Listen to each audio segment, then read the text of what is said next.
He's a very well-organized man. He speaks eloquently. He's very good at speaking. He's a very reserved person, but friendly, definitely. He has the capacity to analyze the things very properly and reach at the essential message. When it comes to negotiating with Mr. Lakhina, well, you have a hard time. He exactly knew what he wanted, but when it came to discussions, Mr. Lakhina was always right. He exactly knew what he wanted, and there was respect from both sides. He shows an enormous energy. He has an enormous creativity. He takes enormous initiatives and still survives everything. And then he presents what he is doing in a way that nobody else can actually achieve that. There is one thing which is very important in him. If he decides or makes a decision that I have to do this thing, then he does everything to make it a success. Ram Lakhina, perhaps the most iconic leader of the Indian diaspora community in the Netherlands. Involved in social, cultural and political issues, he has successfully contributed in mobilizing the Indian diaspora community in the Netherlands and bridging India and the Netherlands in a unique way. He always had this drive to show how great India can be, and as well as how to bring the two countries, the two relationships together. So his legacy and his drive has been to ensure that trade as well as social aspects between the two countries become bigger and greater. And he will be remembered for being Mr. India in the Netherlands. Ram Lakhina was born in 1939 in Lahore, then situated in British-ruled India. In 1947, India became independent, and after that, partition followed. As a result of this political fact, many people had to leave their homes. A two-way exodus followed. Some left India for Pakistan, and others, like Lakhina and his family, left Pakistan for India. In this biopic, we will depict his personal life story as a good example of someone leaving his homeland and integrating in a foreign society and making that society his own. I come from a relatively rich family, particularly at that time, before partition. My family was perhaps the richest family of that suburb, that part of Lahore. So from that established environment, where the family owned a large number of properties, you have to move on to makeshift arrangements. And because of the disturbed political, social environment, the family decided to go to Hill State, which is now called Himachal Pradesh, in a city called Mandi, which means far away from the big cities, far away from that disturbed environment. There, the family was able to live peacefully in a rented small accommodation. My education after the interruption was very good. In fact, I was always on the top of the class, and every class, in every exam, I was coming out first. After completing the lower education, I moved on to the middle school, which was Hiralal Jain School, where I joined in when India celebrated its first Republic Day. That was 26th of January 1950. In Delhi also, the family moved to 2 or 3 places, so my school education moved accordingly. I completed my high school in a place called Jangpura, in ST High School, and the 2 years I was studying there, I, and along with 2 friends of mine, added a very special distinction for the first time to the school, that for the first time the school had 3 top positions, not only in that school but in the whole of state of Delhi. I was placed number 3 in the whole of state, and my 2 friends were placed number 5 and number 10. No, the year was 1953, and I remember we used to wear half pants at that time. Now Ram was living in Kalkaji, and he used to come to the school either by a bus which was known as Rama bus service, and sometimes he used to come on a borrowed bicycle, borrowed from his sister. No, at that time he was a good speaker and a good debater, and his forceful lectures showed his commitment to do something good for the country. After completing the high school, I joined Delhi University. The conventional wisdom at that time was the bright students were adopting science and technology subject because that is where the employment opportunities were plenty. But my mind was set on a different set of subject. I wanted to study economics and political science. So in spite of the strong advice coming from the various mentors, including the people in the college I was joining, I decided to join economics. It is more like the Dutch tradition.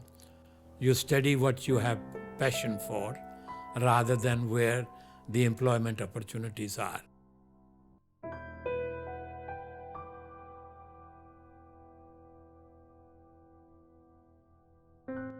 While I was in the college, I was at the same time involved in student politics. I was chairman of the Junior League, which was the student body of the junior college. Then I became the president of the senior college, in spite of the fact that I was a relatively junior student.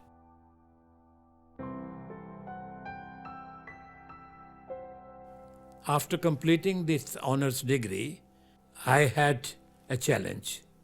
And the challenge was, I wanted to join Delhi School of Economics, which is the premier institution for study of economics in whole of India.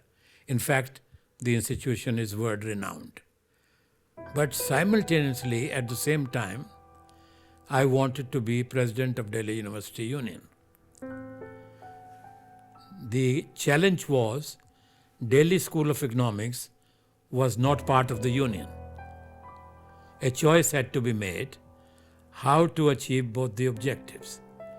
So I decided to join Delhi School of Economics and to ensure that Delhi School of Economics joins the University Student Union, elects me as its representative, and then go on to fight the election for the Delhi University Student Union.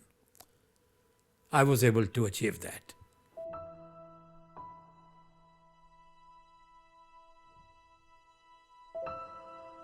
While I was in Delhi School of Economics and I was the president of Delhi University Union, I was selected to be a part of a student delegation to go to Australia, to visit all the states of Australia, to all the universities of Australia, with the objective to learn about the life and culture in Australia and indirectly to introduce to them about life and culture in India, with specific emphasis on the universities in India and universities in Australia.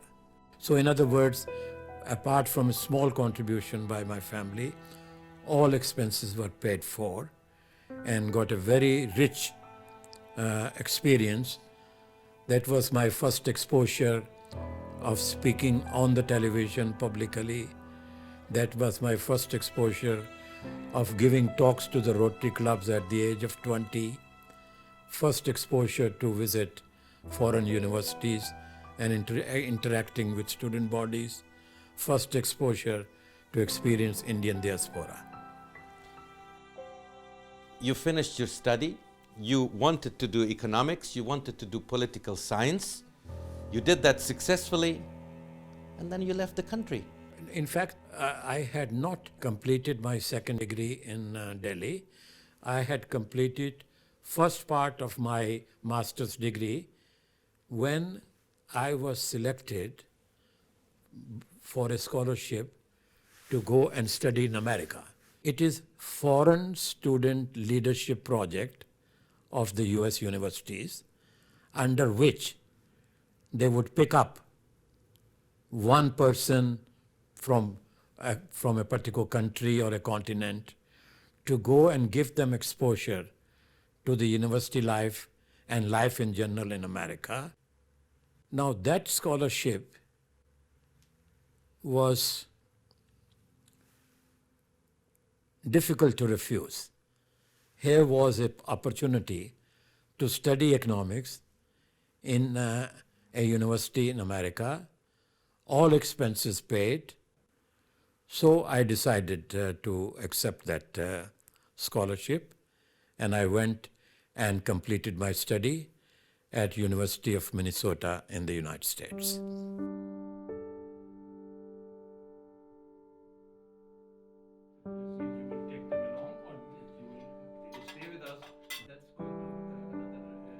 Very often people start getting problems with their memory. Now, I think he's the other way around. The older he gets, looks as if he has an even better memory than years before.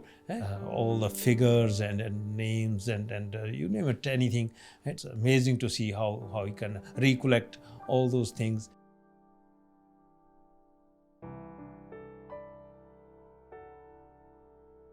The invitation came from International Student Conference, which was based here in Leiden University at that time.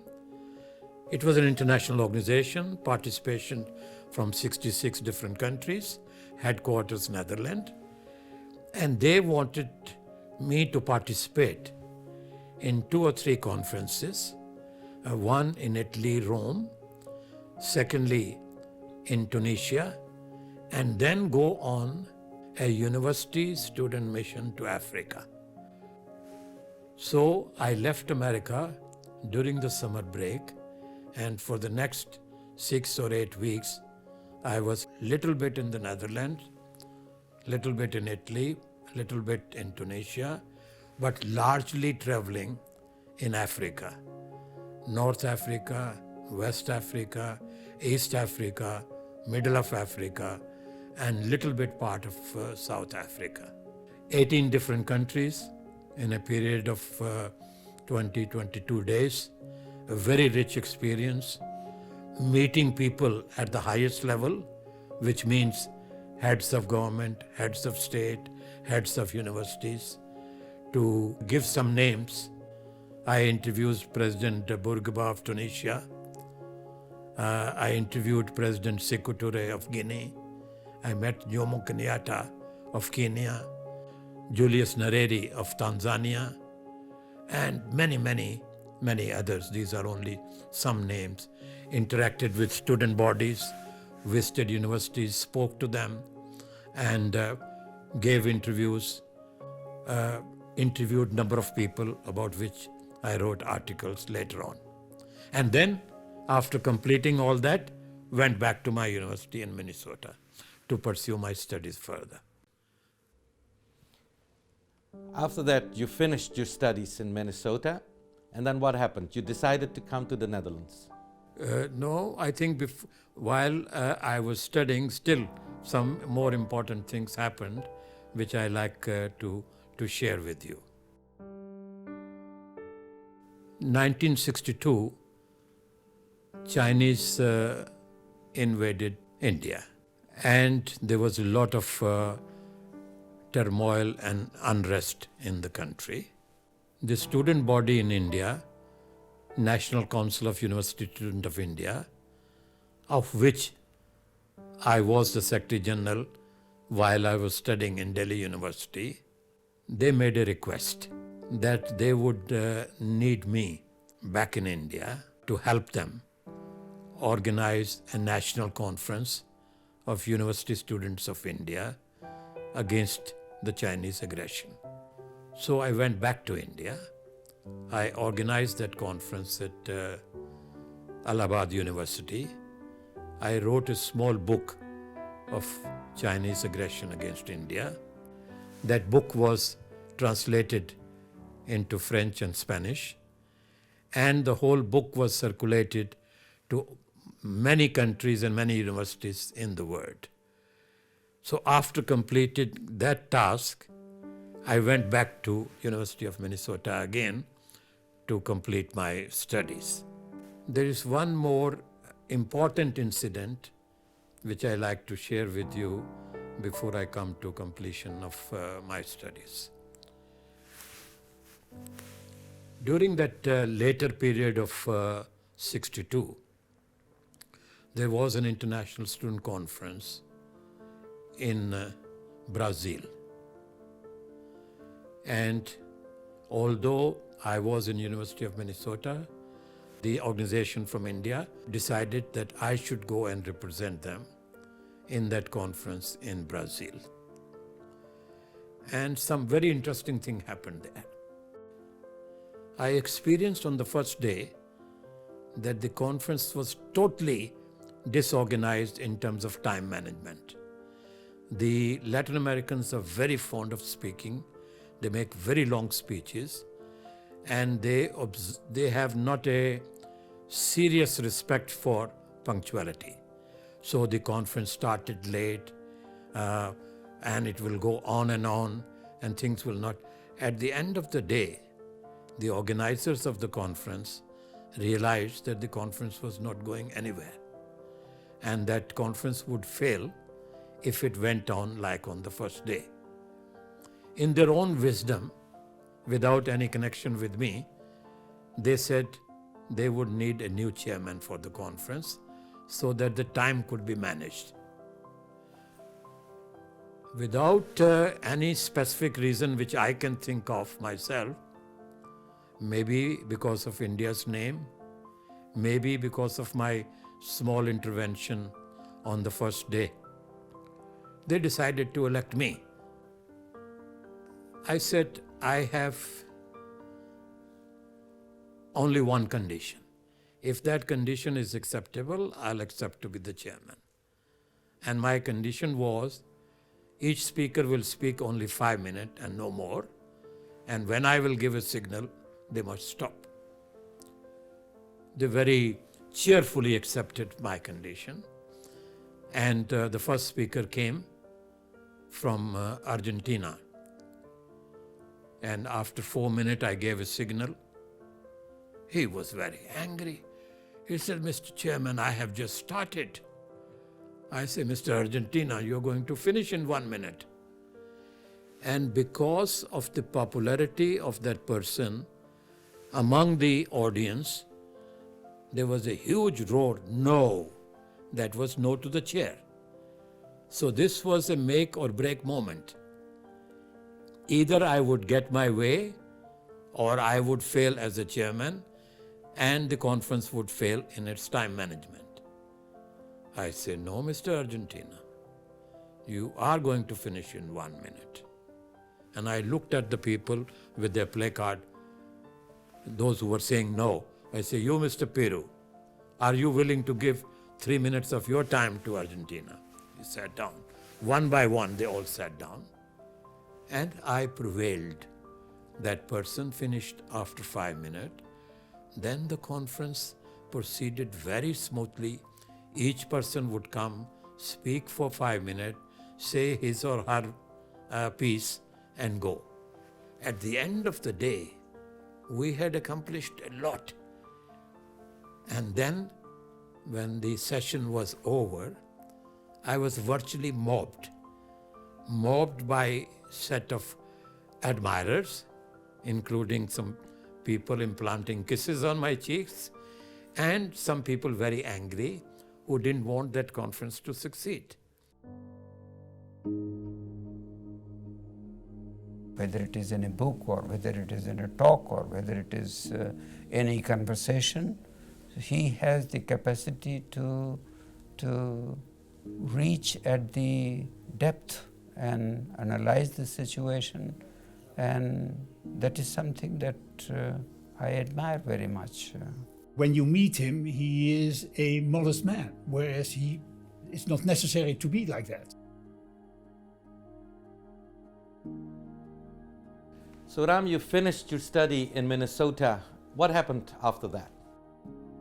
At that time, I got an invitation from the Secretariat of International Student Conference in the Netherlands.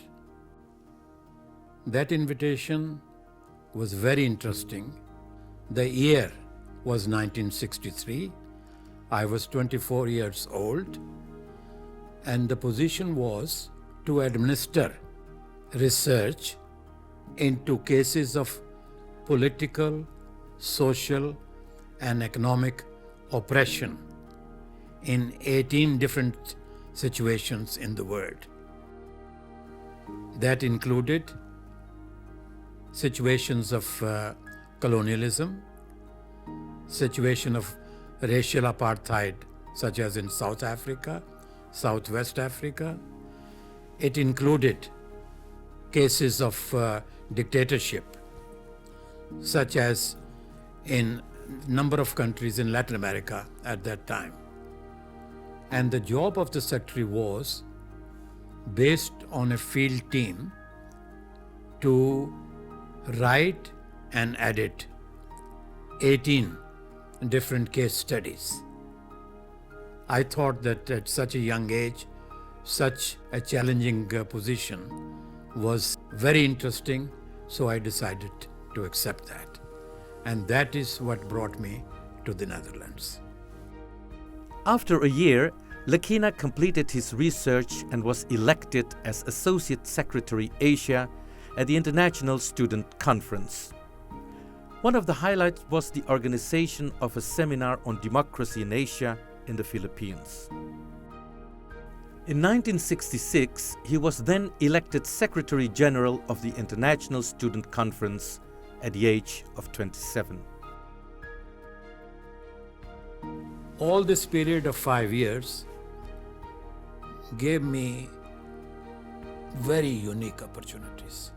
I had a full-time secretary. I had translators available to translate my work into Spanish and French. At the age of 27, I was heading a major secretariat of a major global NGO with a full-time staff of nearly 50 persons, including senior persons representing each continent, reporting to me and functioning from the same office. It broadened my outlook and it enriched my knowledge. It expanded my contacts. It brought me into contact with people at the highest level, including 30 heads of states and heads of government in a one-to-one interaction. Then the challenge ended in 1968 as far as the ISC is concerned. What happened then? You did not go back to India, you did not go back to the United States, you decided to stay in the Netherlands. I was greatly interested in Indian politics and wanted to go to India to participate actively in politics. The political situation in India at that time, in 1968, was not very stable, not very developed economically. There were a number of major problems, and I had been away from India by that time for 8 years, partly in the United States and partly in Netherlands. So the choices for me was to go back and start working in politics from the scratch. But one thing wasn't very clear in my mind. I wanted to go to politics in India to do something for the country, not necessarily as a profession for me or to earn a living. And I realized that if I have to be honest in politics, then my family must have financial security. I should not be so much dependent on politics financially that I cannot afford to be independent. And therefore my wife and I talked it over that before I join politics, we must create a strong, stable financial base. And one way of doing that, we thought, was to go into business.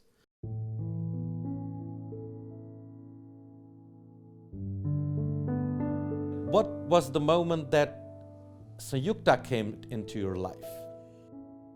I was based here in 1965, 66, age 26, 27, when I decided in my mind that perhaps it was a good time to get settled. So during that period, because of my work, I had numerous opportunities of visiting India. And during that period, I had met Sanjukta, and I went there repeatedly. Every trip I made to India, I made it a point to go and visit her. Sanjukta came as a breath of fresh air in his life, and she complimented him in many things to become an important half who stood by him in his good days and bad days. Ram came once, twice. When he came fifth time, then my father said, I give him 12 out of 10. And it kept on increasing. He said, no, I like the boy.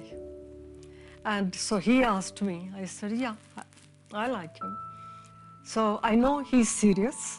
I am not that kind, but my father said 2% of the same kind never get along well. So that's how we got married. I already had an apartment of my own in Van Vollenhoven Plain in Leiden. I was fully established.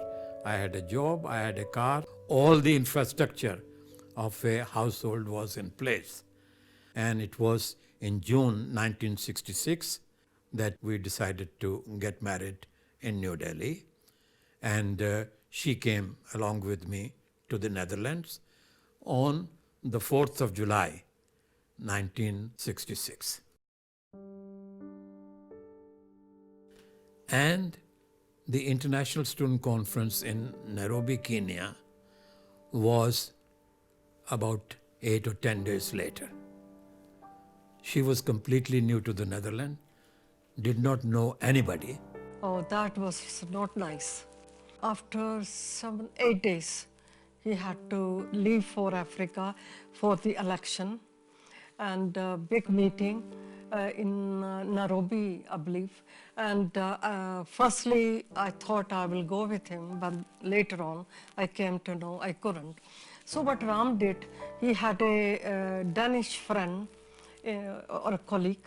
He said his girlfriend could stay with me. But that was a disaster. She didn't wear any clothes. From morning till night, I never saw her with clothes. And for me, coming from India, that was very strange. I said to her, if you didn't bring clothes, you can wear mine. She said, no, what is wrong with me? The concept of marriage in India is very different from the concept of marriage in Europe. In the Western world, marriage is the culmination of love. Two persons get to know each other, they fall in love, and many of them decide ultimately to get married. In India, it is the other way around. Marriage is the beginning of love. Failure in marriage is not an option. So the endeavor on part of both partners is to make it success. The trick is to be willingness to compromise to each other's point of view. And that is what leads to satisfaction and the strength of bonds.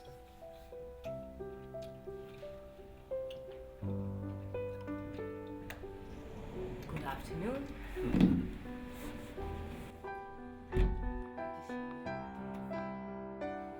There has not been a day in my life that I have not spoken to my father. So it doesn't matter where I am in the world. The first thing I do is make sure that I can call my father. And we talk to each other for 1-2 minutes. But there's never been a day in my life that I've not spoken to my father. If Papa gives time to anyone, he really gives his time. That moment, he's really there. And I remember having long walks in the park with my father, talking a lot. We talked a lot in our lives. Doesn't just talk about chit-chat things. That's not my father.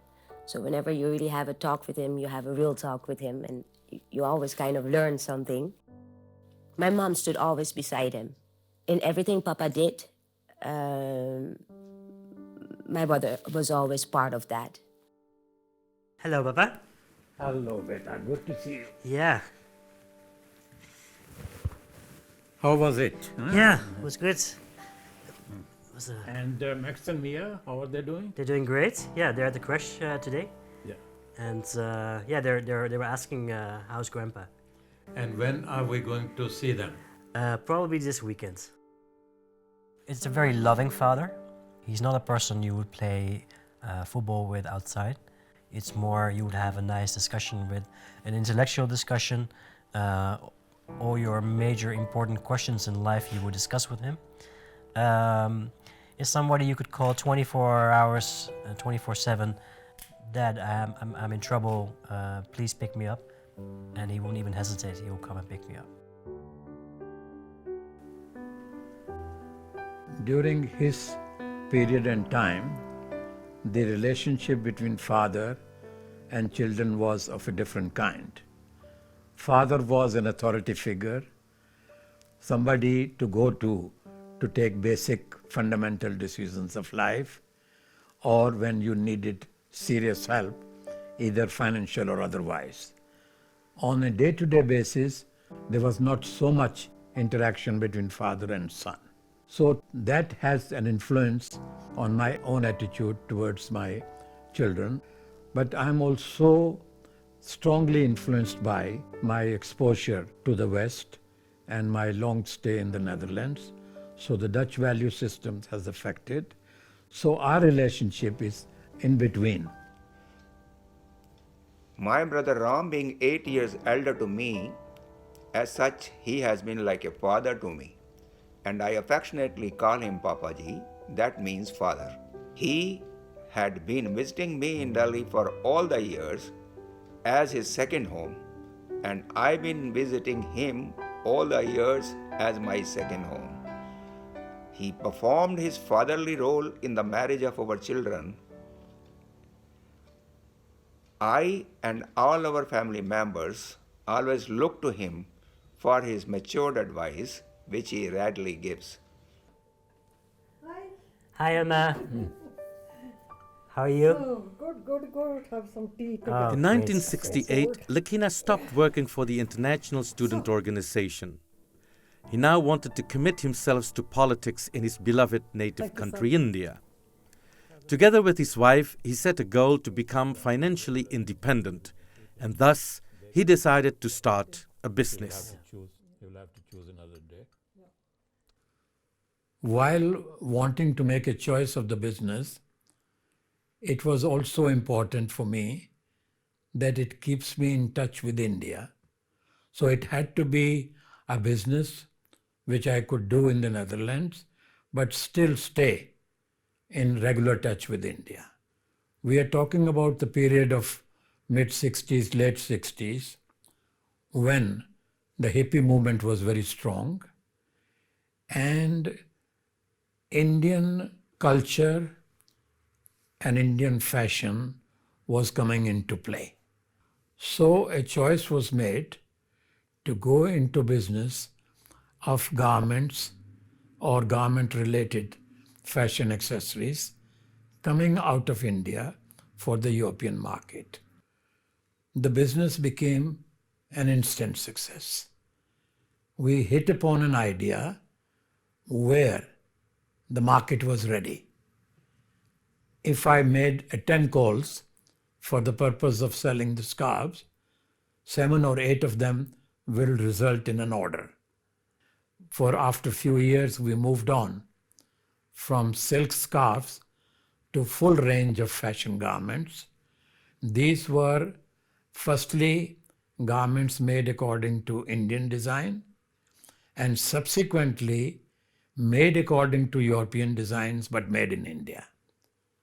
Our clothes were so popular and prevalent that very often I would go to the bank or to the post office and I would find a receptionist wearing our clothes.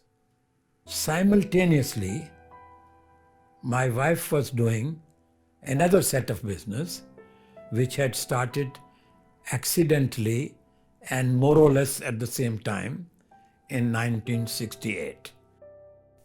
By coincidence, Lakhina met the American owner of the Holiday Inn hotels while he was sitting next to him in an aeroplane. This meeting eventually led to the opening of a gift shop in the Holiday Inn hotel in Leiden. My wife had recently come from India. She's an economist by education. She was teaching in India, but here she was getting bored at home, not knowing the language, not having a profession. So I started playing in my mind with the idea, would she like to run a gift shop? By the time I came home in the evening, I suggested the idea to her. I was bored. I said, okay, I'll run it. I had no experience. I don't come from a business family. Ram does, but I don't. So I said, okay, I will run. But after some period of weeks and months, it became clear that that shop was not challenging enough for her.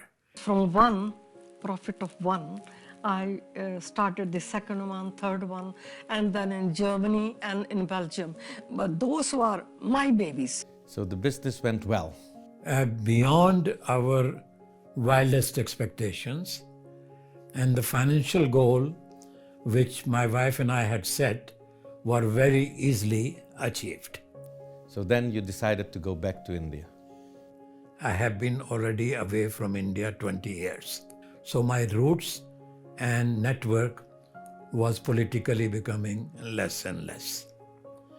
On the top of that, my wife was not greatly enthusiastic about going back to India.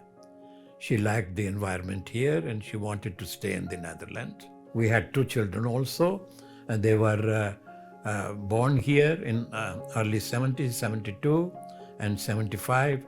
So that was a consideration also.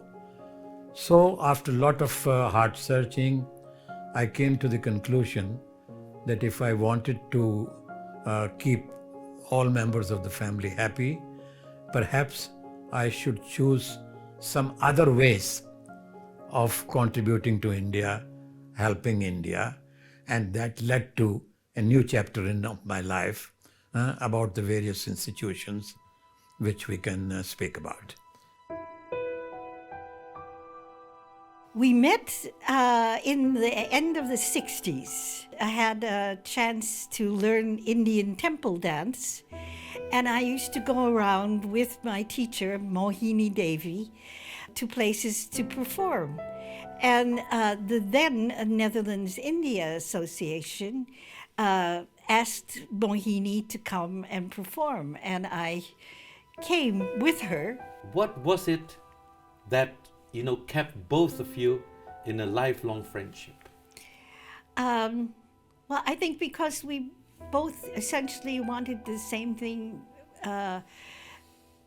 that the Indian diaspora would be presented in a very positive way. NIA, Netherlands-India Association, which is shaped and developed in the late 1960s and early 1970s, is still very active in promoting social cultural relations between India and the Netherlands. It is playing a significant role in meeting the socio-cultural needs of the Indian community in the Netherlands. So there was a need for a social organization, and we discovered that there was Netherlands-India Ceylon organization. Ceylon word stands for Sri Lanka, which was started by some university professors. Their interest was Indian philosophy, yoga and meditation. And it was a very small sleepy kind of organization. And we thought that perhaps it was best to join in there and try to develop other activities of interest to the growing Indian community.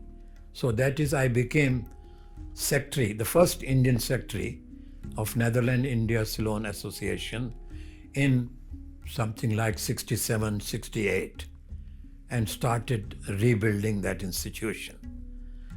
Which later became the NIA. I wrote along with some other colleagues, I wrote the constitution of a new constitution for NIA, and NIA started developing into what it is now, a socially very active, robust, dynamic organization. You are now the president of the Netherlands India Association, actually organization in which he was very committed to as secretary. Yes. What kind of inspiration do you get from him being a kind of predecessor of you? One should be always humble and honest. And I learned from him, whatever you do for the community, you do for the community. You don't think for yourself. It doesn't matter, cost you lots of time, energy, and money. What kind of activities did NIA organize then? You know, what kind of social, cultural activities were there? The celebration of India's Republic Day. We celebrated India's Independence Day. We celebrated Holi. We celebrated Diwali. We had Spring Festival. All kind of social activities which will bind Indians and Dutch with each other. This book shows the history of the Netherlands Association for the last 60 years.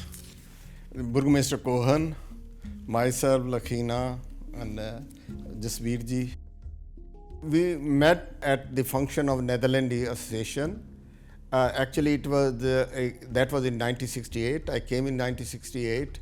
It is there where we met, and and then from then on, we became very good friends. I like to paint the picture of India at that time. The rate of growth in India was very low, something like 3.5%. Unemployment was very substantial. There was serious shortages of food. There was serious unemployment. And overall, the situation was not looking very rosy, not very promising. And I felt that people of Indian origin living outside India had a responsibility. They had a role to play to rectify that situation. What did you do then? That led to the creation of Foundation for Critical Choices for India in the Netherlands in 1980. Foundation for Critical Choices was created to mobilize intellectual and material resources of the Indian diaspora for India's progress. And we have an obligation to do something for the country. While being outside, you gain a lot of experience working in other countries, other economies, and how to use that experience for the benefit of India. That was the point. With no objective of any personal interest, out of pure commitment to India and service to India, what can we do? What resources, intellectual in terms of ideas, suggestions, new experiences, and whatever material resources we can command, how can we put it at India's disposal?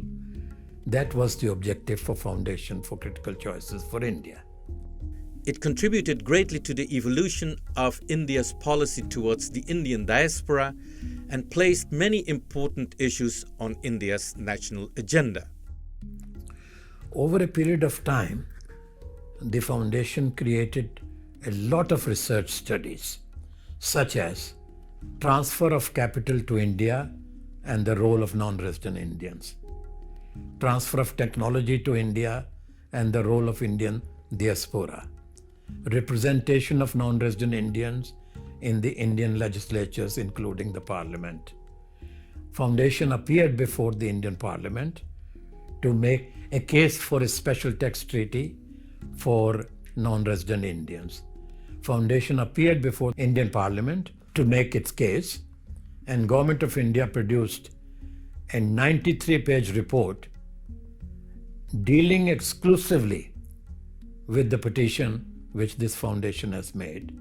And that report was prepared after Government of India had consulted the various states and various stakeholders relating to the questions like the dual nationality, like the special tax situation, the various questions which our foundation had raised. Of course, with in those 40 years, things have changed. The nature of the issues facing India have changed. But even, you see that even the very advanced countries, even they are have to cope with the new issues. There's no shortage of critical issues facing any country. It was only committed to giving to India, service to India. But that was not enough for you because you wanted to have some other activities. That was not enough. Then by the time it was early 70s, and I realized that a number of small businesses, India-related, were springing up in the Netherlands, and that there was perhaps need and there was potential to expand business between Netherlands and India in a very substantial way from very small beginnings at that time. And therefore I thought and created Indo-Dutch Chamber of Commerce. In the meantime, completely independently, some Dutch people started India Trade Council, which was largely the Dutch businesses who were interested in exporting to India. So simultaneously, there were two organizations on the Dutch scene. And I realized that it was duplication of efforts, waste of resources, same objective. So we discussed with the boards of both the organizations and prevailed upon them that we should have one common organization. And that resulted in the creation of Netherlands-India Chamber of Commerce and Trade. Netherlands-India Chamber of Commerce and Trade, NICCT, which he founded in 2002, has played a very important role in promoting business and economic relations between India and the Netherlands. It is a well-established and highly respected institution in the Netherlands today. At that time, we came to the conclusion that to keep the Netherlands-India character, and because we were operating in the Netherlands, we will have a ceremonial chairman and an executive president. So I became the executive president, and we always had for a number of years a Dutch chairman from a major Dutch company. That process continued for a number of years until it was decided by the board and all that I should take over as the chairman of NICCT. So firstly, for a number of years, I was executive president and then subsequently chairman. But in both these capacities, I was running the organization. I was the managing director of the Netherlands Council for Trade Promotion, a sort of umbrella organization for 35 bilateral trade promotion organizations. At a certain moment, NICCT approached us and we came to an agreement that we provided secretarial and organizational support for NICCT. He knew all relevant people. He showed commitment when it came to organizing important events. Every new ambassador, one of the first events he or she did in the Netherlands was going to the home of Mr. Lakhina and his wife for meeting the Dutch community. I attended several meetings at his home. When it comes to trade promotion with a certain country, I always believe that The real entrepreneurs who are busy in the direct trade between the two countries in question, those entrepreneurs, they know exactly what is going on.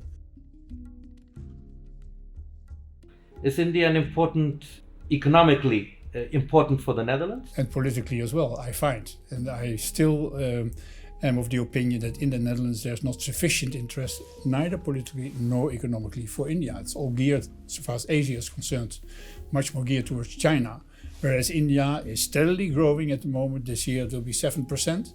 It's a democracy, the largest democracy in the world, a very vibrant democracy. So in that respect, those are some elements why India should be for the Netherlands an important country. Our purpose was to see whatever policy hindrances are there on trade between the two countries, how can those hindrances be removed? How can new facilities be created? How can the Dutch and Indian government be influenced in being more proactive and helping and expand business between the two countries? Global Organization of People of Indian Origin, GOPIO, of which Ram Lakhina was the founding chairman from 1993 to 2003, is still very active in representing and promoting the interests of 30 million strong Indian diaspora. The Indian diaspora was expanding, becoming larger and larger, spreading to more and more countries.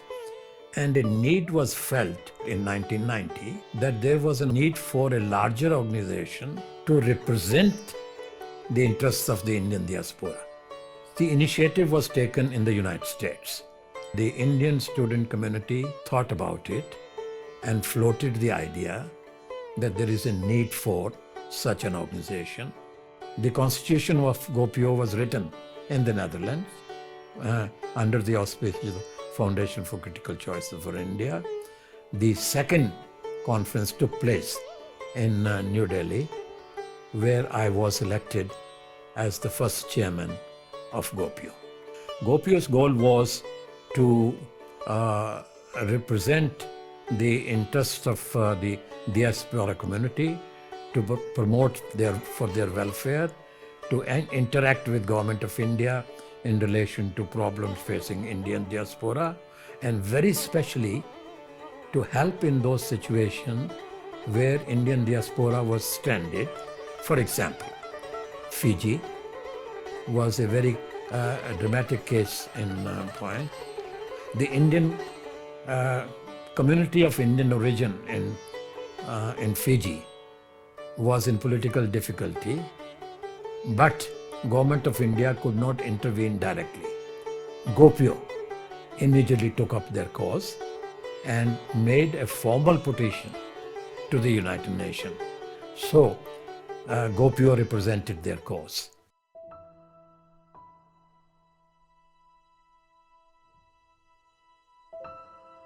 To continue the story, one more initiative where you put your mark on it, and that was the Mahatma Gandhi Foundation. 16th Tanbel Mahatma Gandhi or Mahatma Gandhi Memorial Foundation was not started by me. A group of Hindustani, largely living in Amsterdam, including Mr. Anderson, had thought of this idea to set up a statue of Mahatma Gandhi in the center of Amsterdam, and they had prevailed upon the municipality of Amsterdam to allocate them with a piece of land. What's the importance of this initiative, this Gandhi commemoration and all? The non-violence, of course the non-violence, even more so than ever. That he was able to get an enormous change in his country by non-violent means. And that message is as relevant as it ever has been, even more so than ever. After they had created the stick thing and got a piece of land, they were not able to raise substantial funds to realize that project. And in the process of their search, they came into contact with the then Ambassador of India. So Mr. Grover gave me a call and gave me the responsibility to realize this project. They included me in that stick thing, in the foundation, and I was given the responsibility of raising funds. And we are very glad, as a result of the efforts which we made, now there are statues of Mahatma Gandhi in a number of cities of the Netherlands. That is in The Hague, that is in Utrecht, in Amsterdam. Even there's a bust of Mahatma Gandhi in the Peace Palace in The Hague.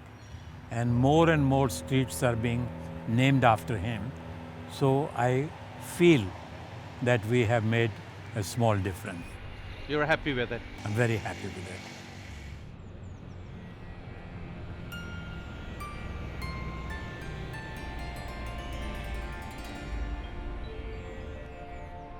As president of Stichting Standbeeld Mahatma Gandhi, Lakhina initiated an annual commemoration of the United Nations International Day of Nonviolence at the Peace Palace in The Hague.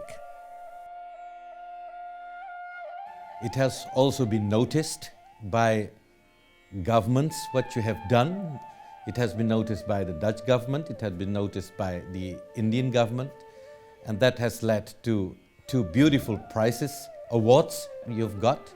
Are you proud of being a Parvasi Bharati awardee or a Ridder Order?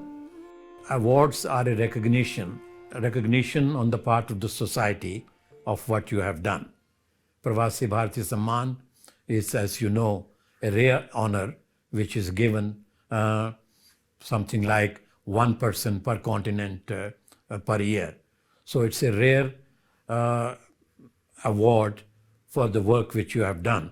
So it makes me feel good. Similarly, to be in a foreign country such as Netherlands and to be noted and appreciated by the government of the host country, by the royalty of the whole country, that makes you feel good that you have made a contribution to the country of your origin and to the country of your residence. You guys developed a very interesting concept with each other, and that is called Maitrikul. What is Maitrikul? 11, 12 years ago, Ram came up with the idea that it will be nice for a closer group of friends to make a kind of a more intense relationship with each other, so that in times of need we spring up to help the others, and it would be a sort of a broader family.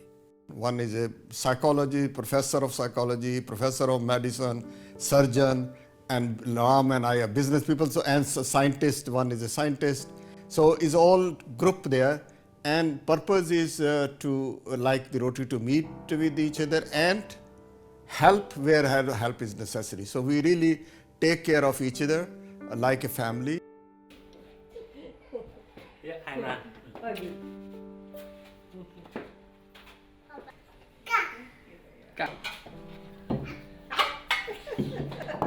Ram Lakhina's most important legacy is the institutions which he created and led for long years and which will outlive him. From your perspective, what will be his legacy? The foundation was laid for the bilateral trade relations by NICCT under his guidance, and his successors, I think, also will enjoy the benefits of his initial efforts. Furthermore, there will be, I think there are still existing events like Netherlands-India Business Meet. He started for that. And I also know that for instance, the annual event around Gandhi, which will take in the Peace Palace, is one of his achievements.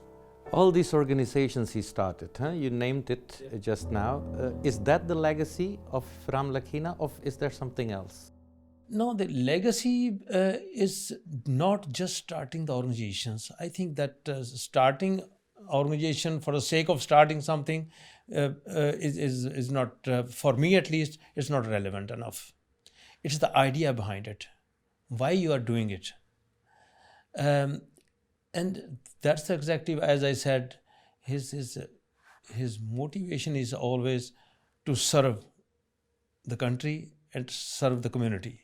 And he has done, I think, perfectly. And of course, the nice thing about him is also that after leading an organization for a certain period of time, when it's strong enough, then he will hand over to somebody else. He thinks, okay, that's the person who can carry on the job he started.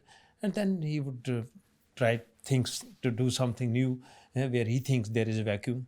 And he has done again and again in the last at least 50 years, I would say. I'm very proud of him, very proud of all his achievements. But to me, he's just my papa. I know him differently than most people know. So I know him as a family man and a very, very dedicated father. That's how I remember my father. Like I said, if I needed my father, it didn't matter where I was in the world. He would be there for me. So work was important, but not more important than his family. I wouldn't exchange him for anybody else. No. What would be your message to the Indian diaspora community here in the Netherlands? My message, not only to the Indian diaspora community, but to the Indian community at large also, is that with a clear purpose, with well-defined goals, with focused attention, with hard work, almost any dream can be achieved. And my own life is a very clear example of that. Over a period of time, particularly in the early stages, I have dreamed what appeared at that time to be almost impossible situations. I did not start with very large amount of resources. When I left India, my father gave me 1,000 rupees. That is the only amount of money which I took from India. And over a period of time, the intellectual resources, the material resources, the network resources all came on the way and helped in building up what I have been able to build. What I also believe that the happiest persons are not those who have best of everything, but happiest are those who make the best of everything they have got. So I have tried with the resources available to me to make the best out of it. And that is something which can be, I hope, a very useful message for the community and for the youth.